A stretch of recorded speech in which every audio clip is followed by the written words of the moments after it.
আমি আমার বাবা এবং আমি এতটাই অত্যাচারের সম্মুখীন ছিলাম, তারপরে সে দেশ ছাড়ার কোনো ইচ্ছা আমার ছিল না, কিন্তু আমি শারীরিকভাবে এতটাই অসুস্থ হয়ে যাই, দেশ ছাড়তে আমি বাধ্য হই।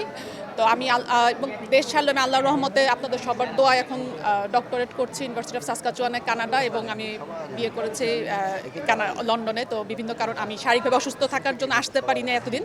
তো এখন এসেছি, আল্লাহর রহমতে এখন সুস্থ আছি, সবার দোয়ায় সুস্থ হয়েছি।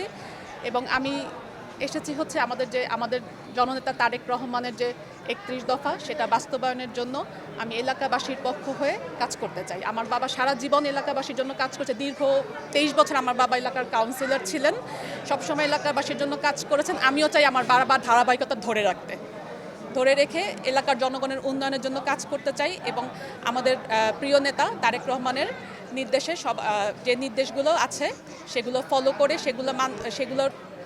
করে সবার, স্পেশালি আমার সেক্টরটা হচ্ছে এডুকেশন সেক্টর। যে এডুকেশন সেক্টরটাকে আমি আসলে নতুন যে বাংলাদেশ, ওই নতুন বাংলাদেশে গড়ার লক্ষ্যে কাজ করতে চাই। এবং এখানে আমি আরেকটা আহ্বান জানাচ্ছি যে আমার এলাকাবাসী যেন আমার সবসময় আমার সাথে থাকে, তারা থাকলে অবশ্যই আমরা পারবো ইনশাল্লাহ।